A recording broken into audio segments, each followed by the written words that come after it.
gentlemen, thank you once more for participating in this important engagement and sensitization. We do not take it for granted that we are seeing the high numbers of over 200 participating today from the SAGAs and state corporations. The focus, I think, of this presentation will be a little bit different from what we have been doing in the past. That in the past we have been focused on going through some of the current issues in the STI ecosystem, but we now want to focus more on what impacts on Wanjiku, what impacts on Boda Boda, what impacts on the delivery of the bottom-up economic transformation agenda, what impacts on the global agenda and things that are happening currently around the world. Now, allow me just to repeat this first slide, where we continue reiterating that the game-changing role of research, science, technology, and innovation. And you can see the keywords remain the same, RSTI, research, science, technology, innovation. How you interpret them is important, extremely important. But as usual, I would say that when you talk of innovation, then you are more closer to Wanjiku. We are talking about entrepreneurship, converting the technologies, research, and science outcomes into something that delivers products or services to the people. Again, allow me to just once more inform that nationally the government of Kenya is betting on RSTI in deepening the trust and strengthening public confidence in government. This is the statement by none other than His Excellency the President. So the question again to each one of us, Nakosti, and to all of us is, to what extent have we contributed in using research, science, technology, innovation in deepening the trust and strengthening public confidence in government? Am I audible, Dr. Ngigi? Yes, we can hear you, Prof. Okay, there's just some background information. And then thirdly, to also inform that matters of research, science, technology, innovation is critical for enhanced national security and public safety. There's some background. There's some background noise. You're gonna be able to request. It's Javan, probably Javan. Yes, Javan, please, if you can mute your machine. Javan? Okay. Yes, Javan, please mute. Okay. Now it's okay. Yeah, so that aspect is extremely important, especially in the wake of COVID-19 pandemic, that it is being seen that actors, whether state actors or non-state actors, are now using technology to do some of the harmful things that they do to different kinds of countries, especially for developing world. So these are the three aspects that we'll continue reiterating. We want to point out again that His Excellency the President has been the forefront. There's a lot happening in what we're calling the RSTI ecosystem, and things are happening, including, I think, just 2 weeks ago when he was appointing his cabinet secretaries. But allow me to just recall that for the first time, the President established the Presidential Advisory Council on Science and Technology. We are still waiting for the appointment of the members of that extremely important committee that will escalate matters of research, science, and technology to that national and global level. This is our first time. It's also a first time, and I mentioned it the other time, that His Excellency appointed a special envoy on technology, Mr. Philip Omondi Thigo, and we were with him, I think, in Rwanda last week during the very, very important global summit, Global AI Summit on Africa, where Kenya was highly represented by none other than the Prime Cabinet Secretary. So having said that, also very recently, you must have seen a statement in the Star where it is the caption was Ruto announces plans to create State Department for Research and Innovation. This is a first time. This is a first one. Yeah, we have been well domiciled and housed in the Ministry of Education, the State Department of Higher Education and Research. But this is now blowing it up. I think he used, in his wisdom, he thought it is time to create such a department. And the statement that was given was that to deal specifically with research, development, and innovation. And you can see the keyword innovation remains the same, because that is the word that really touches on Wanjiku. When you talk of research, when you talk of science, it sounds elitist. It sounds it's for the universities, it's for the dons there, the lecturers, the professors. It sounds like it's for the CPES, the ILRIS, the KEMRIS, the CALROS of this world. But now to bring it back to the people, then you start talking of innovation. And according to the head of state, the government is keen on designing policies that help to transform universities into hubs of research, innovation, and excellence. And it didn't take hours. I think, if I'm not wrong, the same day that this news came is when he announced the recent changes. I think the expansion of the government, and he has nominated Professor Abdul Razak Shaukat to He is vetted successfully by Parliament to be the first PS of the State Department for Science, Research, Innovation. You can see the keywords still remain the same: science, research, innovation. Technology is missing, but it's implied. I would imagine it's implied because you will not have innovation without technology somewhere there. And for those of you who know, Professor Abdul Razak Shaukat was the founding CEO of NACOSTI. Then it was called the National Council for Science and Technology, and then he was able to transit it to the current NACOSTI. So this is back to the memory lane. The people who had the original idea that formed the Science and Technology Act are coming back to spearhead a very extremely important State Department. So there are a lot of things happening which you need to keep abreast. It means your voice, my voice, and everybody's voice can be taken to higher levels where it could deserve, it could get the hearing that it deserves, especially on funding.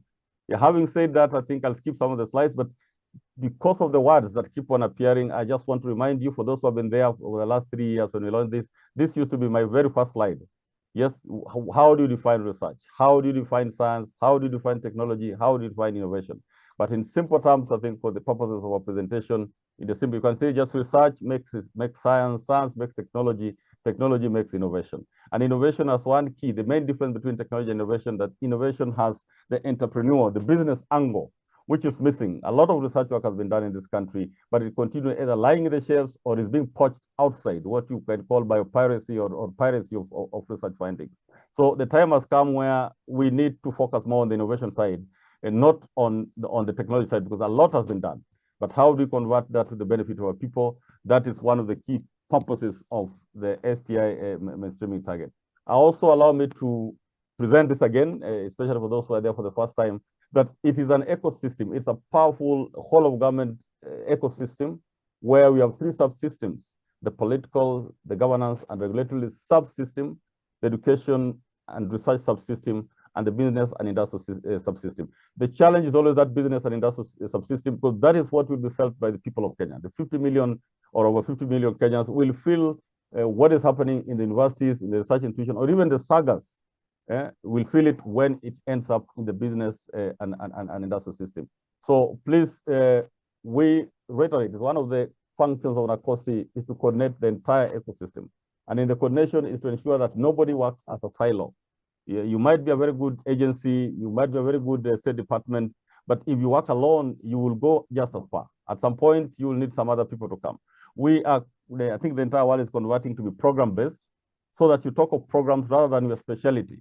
So that if you are a civil engineer or you are a mechanical engineer or you are a doctor, you don't focus on things of doctors, but you focus on the product that is to be delivered. If we are to produce the first Kenyan car or to produce the first Kenyan vaccine for COVID-19 pandemic, then the question that we ask, that our desire is to get that vaccine, who are the players? And you'll need social scientists, you'll need literally everybody, you'll need manufacturers, you'll need the doctors, you'll need everybody. But at the moment, we are still struggling with each other. We are still working in silos, protecting what we have. And for that reason, we have not gone as far as we can. We need to open up, we need to focus on the programs, and we need to focus on the end product. It's one of the expected outcomes of STI mainstreaming. Having said that, with escalation, what, if I might just go back a slide, with the escalation, what appointment of the or the nomination of the first principal secretary for the State Department for Science, Research, and this is an escalation. We are looking forward that this will continue and probably be benchmarked with global best practice. What is happening in a country like US? Again, I might share this slide, but you can see the hierarchy, the level that some of these countries place on matters of research, science, technology, innovation, which they will not tell us. When they come, when we engage with them in partnership and so forth, they will talk as if matters research science is a very low-key thing, but in their countries, it is actually the thing of the moment.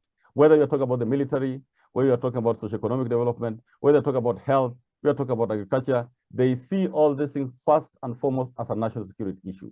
And that's why you'll see the equivalent of NACOSTI, the National Science and Technology Council, reports directly to the presidency.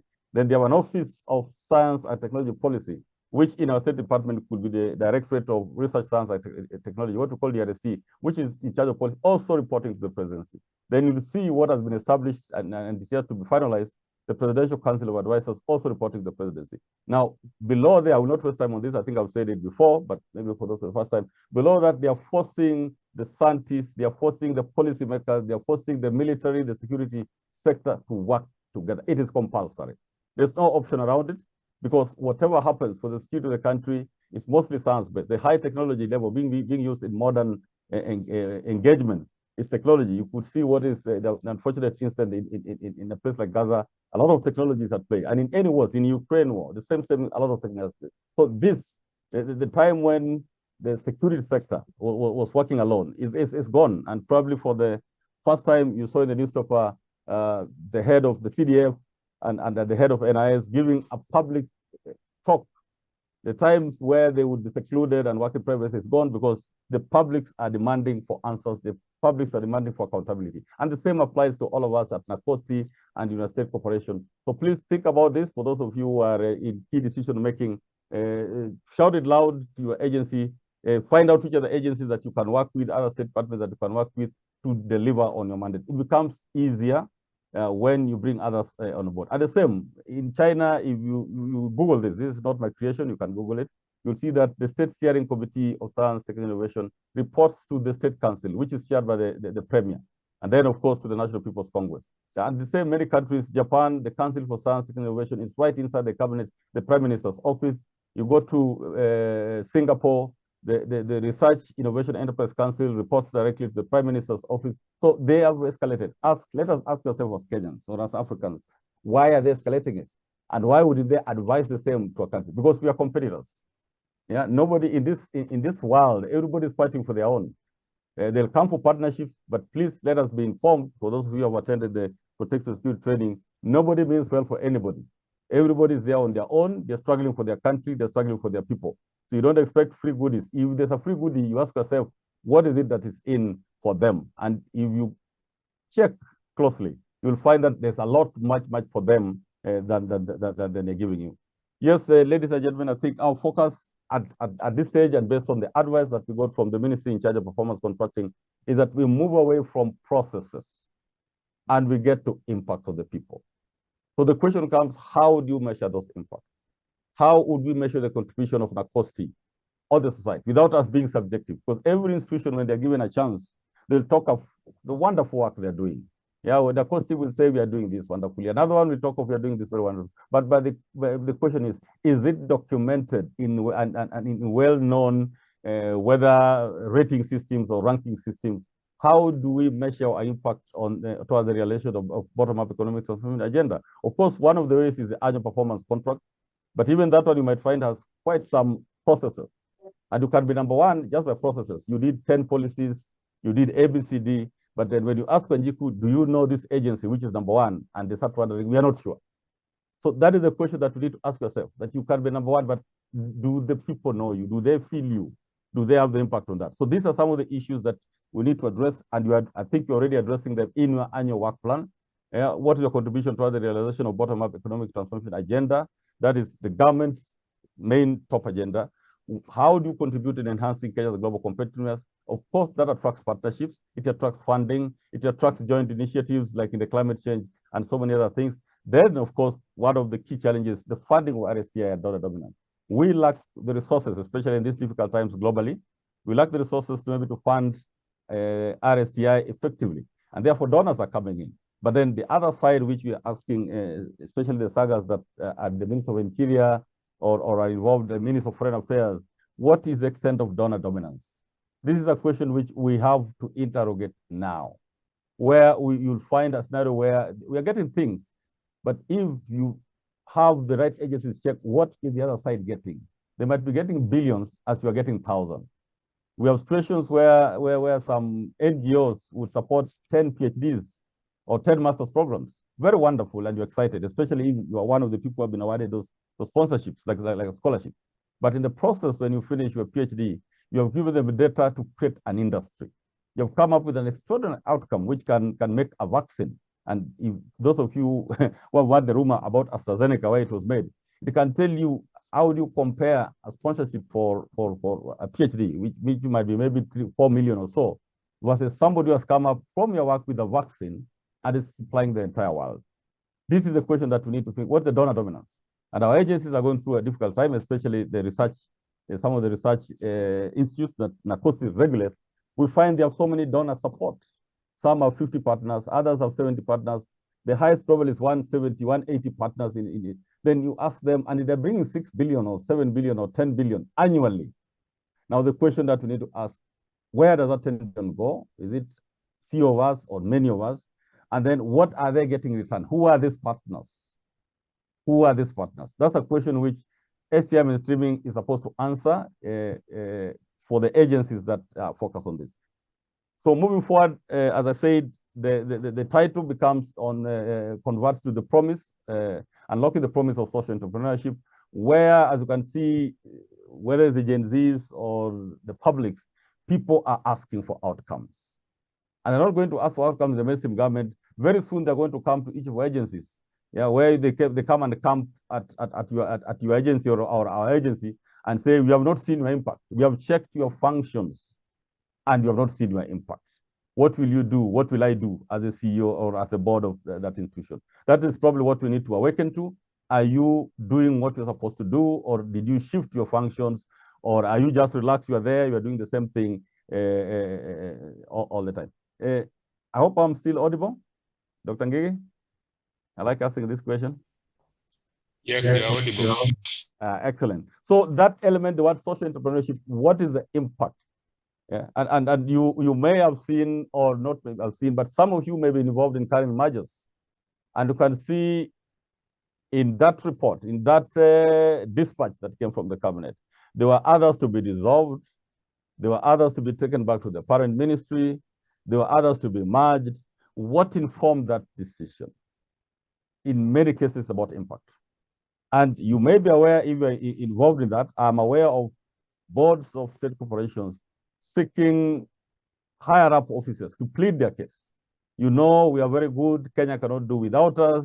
We have delivered on this. It's happening. And I know, because I'm in one of the boards where we are trying to plead the case of that agency, which is probably recommended to be taken back to the ministry.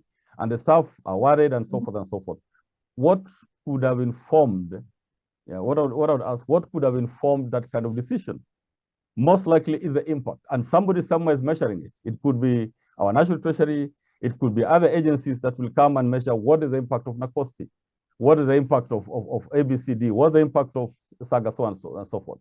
Now, it is you, colleagues, focal points, and champions, who really, in my opinion, and I could be wrong on this, who are supposed to frequently be visiting your CEO or your head of institution or your accounting officer and giving him or her the data that he or she needs to take to the board to be able to defend that our agency has impacted this way, in a quantifiable way. This question is key, and the times have come, and literally we have no choice. We have to either demonstrate our impact or we'll just find ourselves dissolved. Actually, we have been told, the rumor is out that these agencies that are there, this is just phase 1. Maybe phase 2, we don't know whether we will be there. Yes, but even if you are there, I think that is about enhancing services, but be able to put up your case that as much as this might happen, we have done our bit for the country. So allow that one, I really wanted to emphasize. And when you talk in terms of what is expected of each one of that, of us, I think 2 days ago, I just quickly got some data. We used to have the 2021 data on the value of exports versus the value of imports, because it shows how your economy is doing. If you want to stabilize the shilling, then you must have a lot of exports. Then you can control or stabilize the shilling. So okay, in 2021, you could see the total value of exports was around, from Kenya, that is, going out of Kenya, was about $6 billion US. And the total value of imports was 19 billion. That is 3 times. We are importing a lot. It means we are using our dollar. It means we are not able to create jobs. And the same trend follows. Only in 2023, you can see at least the amount of imports went down from what we're seeing, 21 billion to 20 billion. So that's an improvement, but not yet good. You can still see we have increased the exports value to 8 billion, from 6.7 to 7.4 to 8.6 billion. That's quite an improvement, and we need to continue that. On the other hand, the imports, we increased from 19 to 21 billion, but went down to 20 billion. So the question is, how, in our little way, or our little contribution, how do we improve on having local products so that we import less and export more?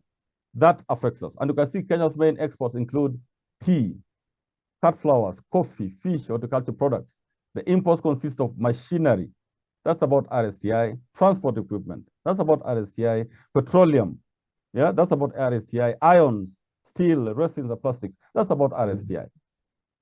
Are we able, is some of the background? Aren't we able to have industries or like the Kiridi and the Minister of Interior? Yeah. I'm getting in the background. Are we okay? David? Am I still online, David? Yes, yes. Okay. So the question that, ladies and gentlemen, need to ask ourselves, what can we do to minimize some of these imports that on machinery or on transport equipment? Aren't we even able to make a tuk-tuk, our own local tuk-tuk, so that we don't import tuk-tuks or bicycles? That's the question that we need in our small way. Those countries that did well, like India, they started from a crude way. It could have been crude machinery, but it is ours and we're proud of it. And we keep on improving on it. Rather than being very happy when you're importing a big vehicle or machinery, and you're very proud of it, or we are very proud of it, but it's not ours. When those people control, like now you have seen the issue of the tariffs, what will happen? It's going to be a global meltdown with this increased tariff, because you might not be able to get those things at the price that was there before. So it's a big talk. Allow me just to go to the value proposition of STM streaming. We have said this before, but for those who are here for the first time, just to reiterate that it anchors Kenya as a top-notch technology and innovation hub. That is key. And we want to be the top one in Africa. We are not yet there. I think South Africa is strong, but even the North Africans, Egypt, Algeria, Tunisia, are doing very well. And those needs to be our competitors, not East Africa. East Africa, I think we are the lion within East Africa. But we need to compete with South Africa and the Northern African countries to be able now to be somewhere in the world. Actually, we need to be competing with Europe. Yeah, Kenya has that capability. The resource capability of Kenyans is to another level. So let us bring it together. Probably the missing link is this silo, where you work in silos. If there could be a mechanism of forcing us to work together, I'm sure we'll deliver a lot. And this, the best example you have seen on this working together is in the National Counterterrorism Agency. After some missteps in the past, they now work. It's a multi-agency team. Actually, it's a state. It's an agency which is actually a multi-agency team, and they deliver. Since their formation, you have seen the reduced number. They're able to detect those intended plans by the wrong persons. So the same will apply when it comes to economic development, so that ministries do not work alone. Yeah, ministries do not work alone. State departments do not work alone. Of course, it doesn't work alone. We all work together. But these are the listed. You can read them. Please, you have time. That's a value proposition. We are very pleased indeed and want to thank you very much for providing us with data. We have been getting data on infrastructure facilities. What we are now trying to undertake, despite the limited resources, is validating that data. Coming back to you to really reconfirm that data is true. Getting the evidence that if you say you have one tractor or you say you have 100 laptops, is it really true? So sometimes somebody could intentionally exaggerate, or somebody could unknowingly put some figures which are not there. Investments on R&D.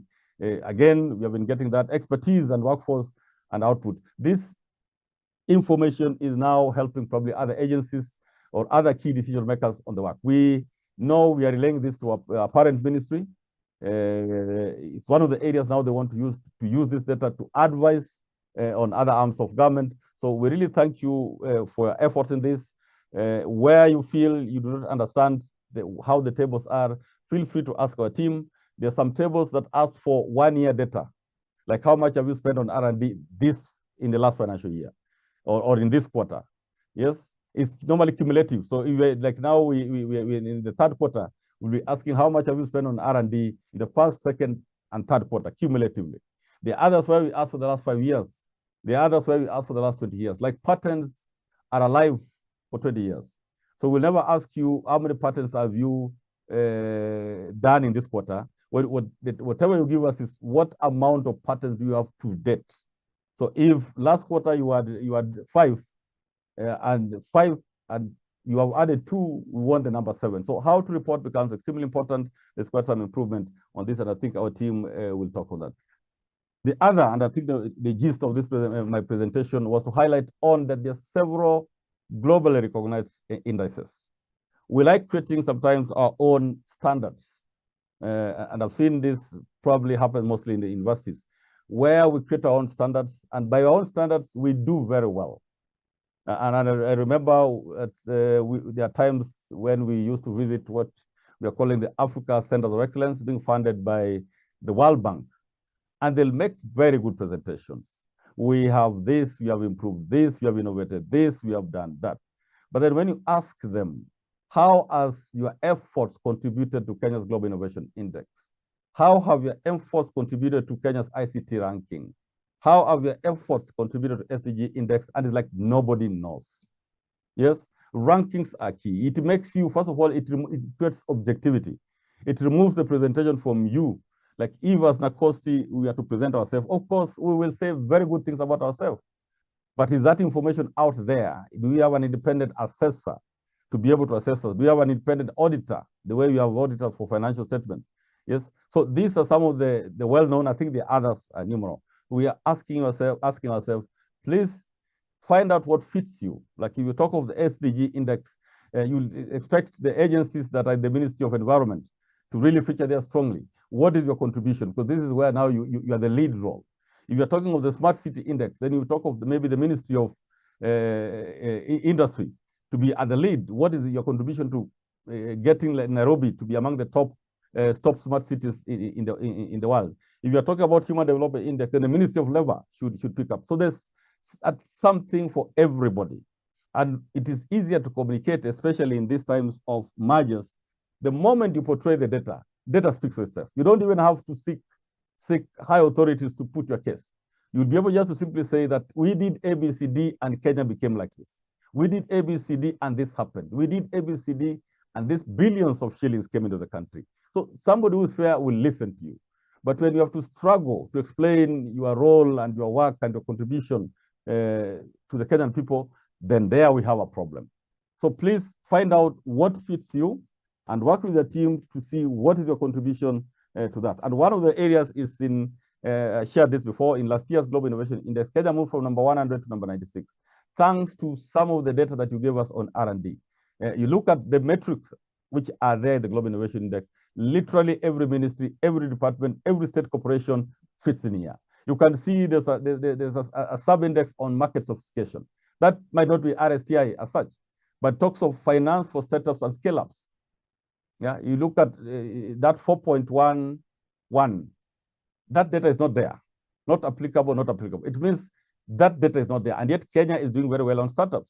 So we are asking which agency, which state department, which ministry can get that data to WIPO, because that data is not there, and yet Kenya is doing very well on startups. Okay, you can see it talks of domestic credit to private sector. That is not direct RSTI, that's financing. So the National Treasury, the State Department for Economic Planning, the State Department for Finance and so forth should be able to contribute to that. And if you come to this other side, like 6.1, knowledge creation, each of our state corporations is involved in knowledge creation. You can see 6.1.1, we have done very well. The first column is the score. The second column is the rank out of 133 countries. So in the patents by origin, we did very well because these are foreigners, not Kenyans. These are foreigners who are including Kenyans in their patent application.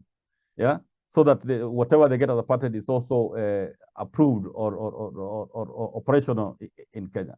So you go to utility models, the same. We were the number 15 out of 133, extremely well. Those from the ICT State Department or ICTA and ICT, you are one of the best performers. You can see ICT services exports. You are number 17. Because of you, Kenya is number 17 out of 133 countries with an index of 5.7. So these are the features that when you talk about even to your bosses as RSTI focal point. So I'm literally requesting each one of us here, focal points in particular, and the champions, go to the Global Innovation Index and extract what belongs to your ministry, to your state department, and to your agency, and find out how you can contribute, and be reporting this to your accounting officer.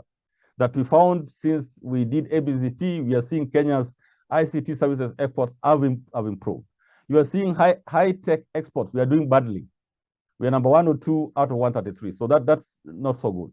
Now, the worst performance were in this area, Kenya's worst performance. If we have our colleagues from the State Department for Basic Education, we would really request you to relay this data directly to WIPO or relay it to NACOSTI so that we can relate to WIPO. There is that 2.1.2 government funding for people. That data is missing. They're saying it's not applicable. the school life expectancy. That data is missing.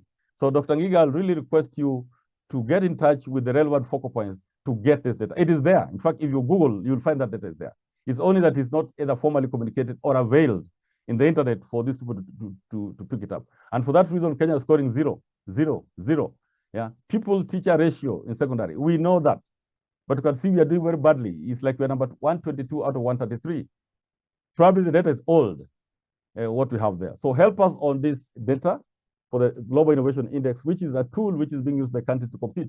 Switzerland, which is ranked number 1, their businesses, they're attracting capital from the private sector, is very high because of being ranked number 1 in the Global Innovation Index. There's something which they're bringing on board, and this could be for the Minister of Industry and even the Minister of Education. Yeah, the Global Innovation Index Science and Technology Cluster ranking 2024. What are the parameters that they're checking? They're checking on the patents and they're checking on publication. So this would go directly mostly to universities, to different institutions, and to research institutions. So again, the champions from those areas and the sagas that are doing research, like we are aware the National Construction Authority has a very strong research wing. Even Kenya Bureau of Statistics standards, Kenya Bureau of Standards is trying to really expand their research activities. And many of you, by the way, are trying to invest deliberately to expand your activities on matters of research. When you do research, publish in well-recognized international journals, not the predatory journals. And if you can have any of the staff who is willing to, not a staff, has done some good work, please submit the work outcomes to KIPI for consideration for patent. And that will improve Kenya's Global Innovation Index. Each one of us has definitely space to contribute. And the puzzle remains the same. This one I've shared so many times, but it's the African paradox, where we have so much resources, arable land, but if you go to data, that despite all that, Africa contributes just 2% of world research output.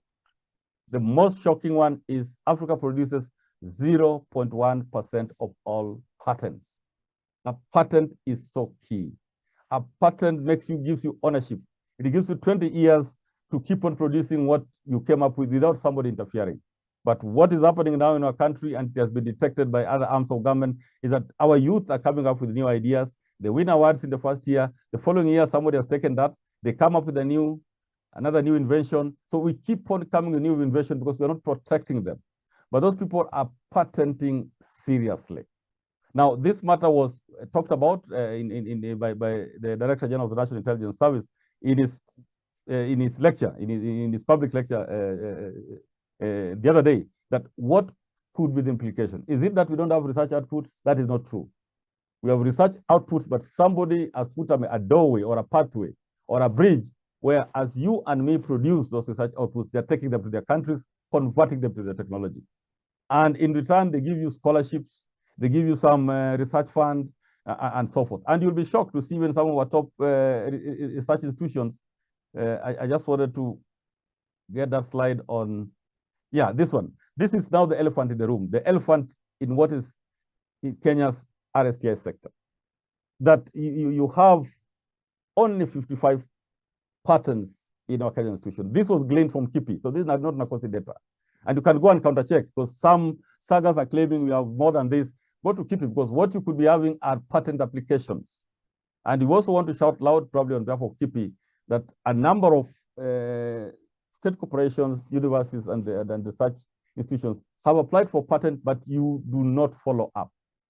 So it ends up lying there in the patent application stage, because maybe there's some more information required, maybe there's something you're supposed to take. So we have only 55 since independence, 60 years, over 60 years of independence, we have only 55 patents.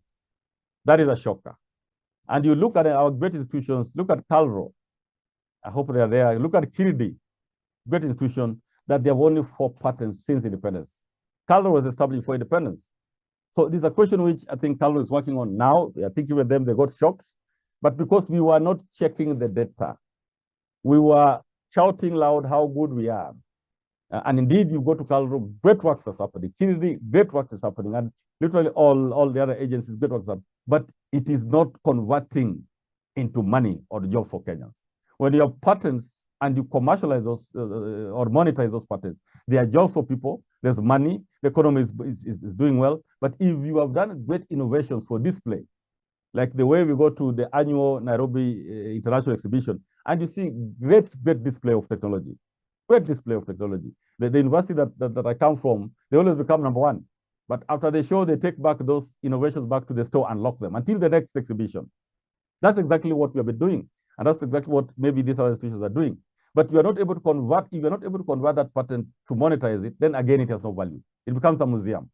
So this is what actually the Director General of National Intelligence talked about. He literally mentioned the 55 patents in Kenyan institutions. What is their thinking in the Ministry of Interior? That probably and very likely most of the great work done by Kenyans, you and me, has gone out to give these people the very many patents that you have.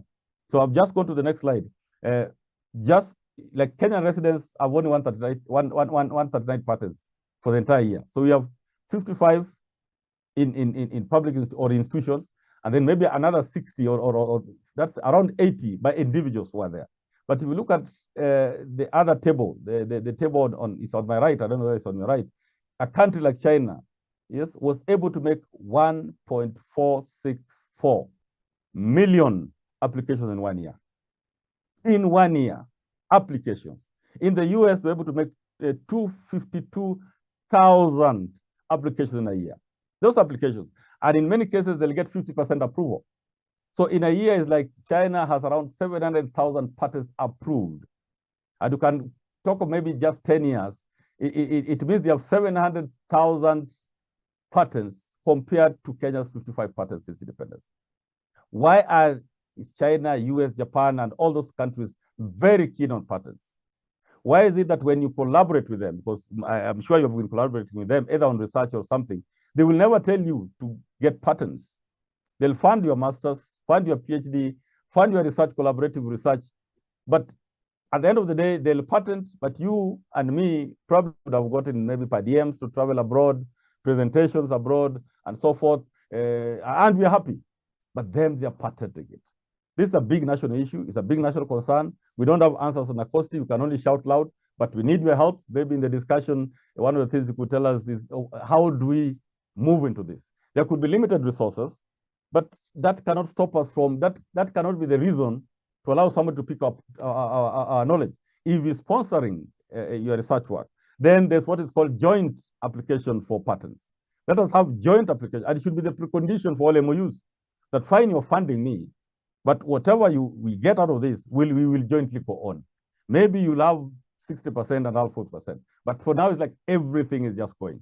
There's a monster in the room, and if we address just this one monster, then we'll have done this country a service. Just look at now the granted patents in 2021, and as you can see, I was very correct. In 2021, China got 607, around 700,000, as I said. That is just 1 year. US got 286 in 1 year. In 1 year. Japan 256,000. Yeah, so China 6 or 7,000, US 286,000, Japan 256,000, South Korea, small country, 156,000, Germany 70,000 in 1 year. For Kenya, we have 255, only 55 patents, and even those patents, some are very old. Maybe they're expiring in the next 2 years, and the remainder have not been monetized. Very little has been monetized. So, is there a way we can put our heads together? Yeah, starting yesterday, we follow up on our patents.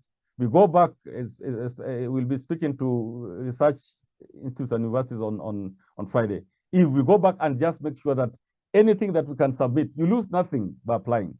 There's this notion that keeping a patent annually is expensive. It is not. You can check the keep rates. They are very low rates. They are very low rates. Standard rates which were decided many years ago. We used to be told, keeping a patent, if you're not monetizing, it's very little. So you can even hang on for 2 years as you're looking to commercialize it.